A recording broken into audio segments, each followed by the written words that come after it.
যারা আপনার সন্তান তাদেরকে আপনি কতদূর লেখাপড়া করানোর ইচ্ছা আছে? ইচ্ছা তো অনেকটাই আছে। সুপ্রিয় দর্শক, আসসালামু আলাইকুম।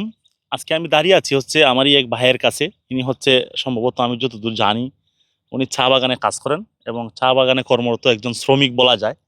ইনার কাছ থেকে আজকে জানবো যে ওনার লাইফ হিস্ট্রি সম্পর্কে কিছুটা, যা হয়তো আপনাদেরও কাজে আসবে। মানুষের জীবন সম্পর্কে কিছুটা হয়তো জানতে পারবেন এখান থেকেই। তো ভাই, আমি প্রথমেই জানতে চাই আপনার কাছ থেকে, আপনার নাম কি? বিশ্বজিৎ। কি নাম? বিশ্বজিৎ। বিশ্বজিৎ। আপনি কি করেন? চা বাগানে কাজ করি। চা বাগানে কাজ করেন। আপনার বয়স কত? বয়স কত? 30। 30 বছর। আপনি লেখাপড়া কতদূর করছেন? 8 পর্যন্ত। 8 পর্যন্ত লেখাপড়া করছেন? হুম। 8 পর্যন্ত লেখাপড়া করছেন। হ্যাঁ। আপনার কাছ থেকে আজকে আমরা জানতে চাই, এই একটু মাত্র সময় আছে আমাদের হাতে, বেশি নাই। আপনার কাছ থেকে আজকে আমরা জানতে চাই আপনার লাইফ সম্পর্কে একটু বলবেন আমাদেরকে। আপনি 8 পর্যন্ত লেখাপড়া করার পরে পড়াশোনা ছেড়ে দেওয়ার কারণটা কী ছিল সেটা আজকে বলবেন। যারা আছেন, যারা এই ভিডিওটা যারা দেখবেন, ইনারা হয়তো এখান থেকে অনেকগুলো জিনিস হয়তো অভিজ্ঞতা অর্জন করতে পারবেন। যে অনেক মানুষ আছে আমাদের দেশে যারা হচ্ছে যে প্রচুর পরিমাণ বাবার অর্থ সম্পদ থাকার পরেও পড়াশোনা করেন না, ঠিক কিনা? ঠিক আছে। অনেক লোকই আছে অর্থ সম্পদ থাকার পরেও মানুষ পড়াশোনা করেন না। তো আমরা আজকে বিশ্বজিৎ দাদার কাছ থেকে জানবো এই ব্যাপারটাই, যে উনি 8 পর্যন্ত লেখাপড়া করার পরেও উনি পড়াশোনা ছেড়ে দিয়েছিলেন কেন বা কী জন্যে, এই ব্যাপারটাই শুধু আজকে আমরা জানবো। এবং এখান থেকে আশা করি আপনারাও বুঝতে পারবেন যে আসলে মূলত ধন সম্পদ হলেই যে একজন মানুষ পড়ালেখা করে শিক্ষিত হবে, কিংবা অনেক মানুষ আছে অর্থের অভাবেও পড়াশোনা করতে পারে না, এই ব্যাপারটা হয়তো স্পষ্ট ক্লিয়ার হয়ে যাবে আজকে। তো বিশ্বজিৎ দাদা, আপনার কাছে জানতে চাই আমরা, আপনি পড়াশোনা করতে পারেননি কেন? পারিবারিক সমস্যার কারণে। এটা কি কোনো অর্থের সমস্যা ছিল নাকি? অর্থেরও সমস্যা ছিল। আর কথা হলো যে চা বাগানে তো লেখাপড়া করার তেমন নাই। টাকা পয়সা অর্জন করতে পারিনি এর কারণে। যেটা আমরা ধারণা করেছিলাম ঠিক সেটাই। অনেক মানুষই আপনারা আছেন, ধন সম্পদের ভরপুর আপনাদের জীবনে, বাবার সম্পদ আছে, মায়েদেরও থাকে বা নিজেদেরও অনেকটাই থাকে। তার মধ্যে অনেক মানুষ যারা আছে হচ্ছে যে লেখাপড়া করার বিশেষ সুবিধা থাকার পরেও আপনারা করেন না। কিন্তু এদেরকে দেখলে, এই যে আমার দাদা বিশ্বজিৎ দাদার মতো মানুষদেরকে দেখলে অনেক কিছু অর্জন করা যায়।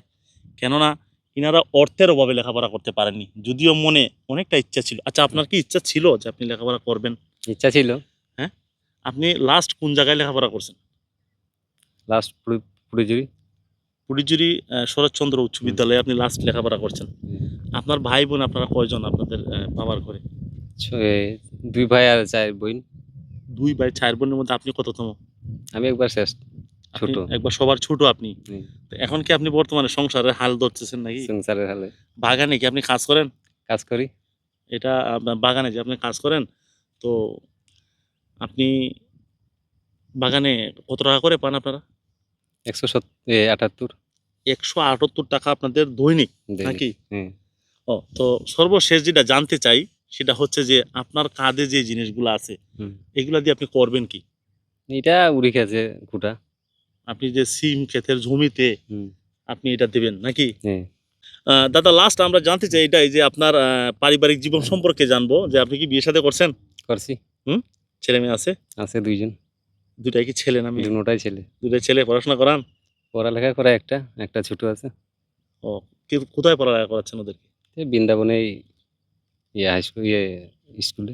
আচ্ছা, যতটুকু জানতে পারলাম অর্থের অভাবে আপনি লেখাপড়া করতে পারেননি, এটা যদিও দুঃখজনক। কিন্তু আপনার যে বাচ্চারা রয়েছে, যারা আপনার সন্তান, তাদেরকে আপনি কতদূর লেখাপড়া করানোর ইচ্ছা আছে? ইচ্ছা তো অনেকটাই আছে যে মাস্টার ডিগ্রি নিয়ে করতে পারি। এই একজন চেষ্টাটা রাখতে পারি।